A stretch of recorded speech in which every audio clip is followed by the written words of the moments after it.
Brand बत्ती की एक और वीडियो में आपका स्वागत है। मैं हूं मिस्टर नज और आज हम बात करने वाले हैं कंज्यूमर बिहेवियर के 3 फिलॉसफीज की, जो कि फिर बनाएगा मार्केटिंग कंसेप्ट को।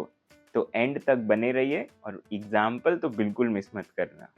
तो ये 3 फिलॉसफीज हैं: प्रोडक्ट ओरिएंटेशन, सेल्स ओरिएंटेशन और मार्केटिंग ओरिएंटेशन।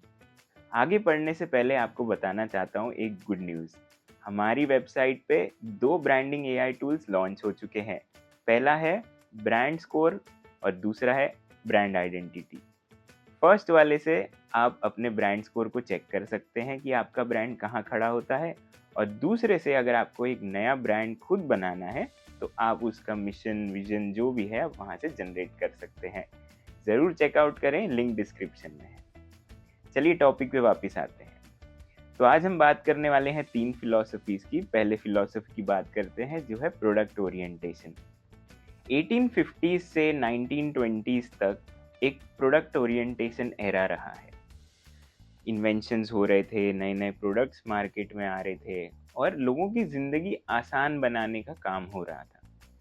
तो यहाँ हम एक एग्जाम्पल लेते हैं फोर्ड कंपनी का। 1908 में फोर्ड ने अच्छी टिकाऊ गाड़ी निकाली, 2-3 रंग निकाले उसमें साथ में, और लोगों को ये खुशी मिली कि हमें एक सहूलियत मिल गई है यहाँ से वहाँ ट्रैवल करने की। लेकिन क्योंकि वो कार्स को दूसरा कलर देने के लिए प्रोडक्शन कॉस्ट थोड़ी ज़्यादा लग रही थी, फिलहाल के लिए वो कलर्स को बंद कर दिया गया और 1914 से 1925 तक सिर्फ ब्लैक कार्स ही बेची गई। इससे क्या हुआ, लोगों को सहूलियत मिल गई कि कम बजट में हमको गाड़ी मिल गई और प्रोडक्शन कॉस्ट भी कम हो गई, तो कंपनी वालों को भी फायदा हो गया।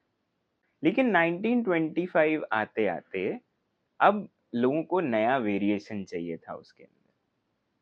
तब एक न्यू मॉडल लॉन्च किया गया गाड़ी का और कलर्स में भी उसको लाया गया। तो अब ये हमारी सेकंड फिलॉसफी बनती है सेल्स ओरिएंटेशन। कंपनी को भी नया वेरिएशन में बेचना है और लोगों को भी नए वेरिएशन में वो चीजें चाहिए। तो ये एरा था सेल्स ओरिएंटेशन का।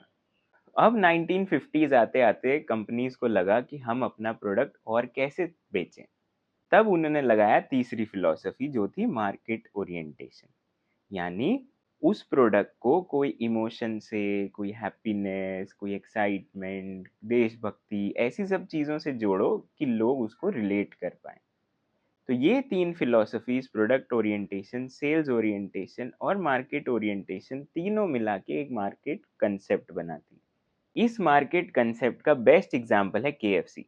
कर्नल सैंडर्स ने जब केएफसी शुरू किया तो वो धीरे धीरे बहुत अच्छे से ग्रो करने लगा।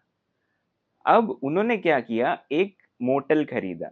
अब अमेरिका में उस टाइम मोटल्स, जो हाईवे पे रहने की जगह होती थी, मतलब छोटे छोटे होटल्स होते थे, उसका परसेप्शन अमेरिका में उस टाइम बहुत खराब था, क्योंकि अक्सर स्मगलर्स, गैंगस्टर्स ये सब वहाँ रुकते थे छोटी छोटी सस्ती सस्ती जगहों में, और डिसेंट फैमिलीज वहाँ अक्सर अवॉइड करती थी रुकना। लेकिन उन्होंने क्या किया, केएफसी को बनाया मोटल के साइड में, और केएफसी के अंदर, रेस्टोरेंट के अंदर बीच में एक सैंपल रूम डिजाइन करके वहां रखा, दिखाने के लिए कस्टमर्स को कि देखो हमारे मोटल में कितना अच्छा साफ सुथरा रूम्स आपको मिलेगा। अब इससे क्या हुआ, डिसेंट और जेन्युइन फैमिलीज वहां आके रुकना शुरू हो गई, और केएफसी एज अ ब्रांड लोगों के बीच और फेमस होना शुरू हो गया। क्यों, अब वो फैमिलीज तक अच्छे से पहुंच रहा था। तो यहाँ पे तीनों ओरिएंटेशन का यूज हुआ है। प्रोडक्ट क्या था, केएफसी और मोटेल। सेल्स ओरिएंटेशन क्या था, कि आपको यहाँ खाना भी मिलेगा और आप रह भी सकते हो।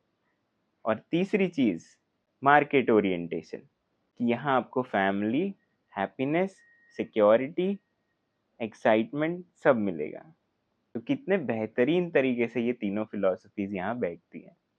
तो जाने से पहले हमारी वेबसाइट ज़रूर चेकआउट करें। 2 एआई टूल्स फ्री के मस्त चेक करिए। मिलते हैं अगली वीडियो में।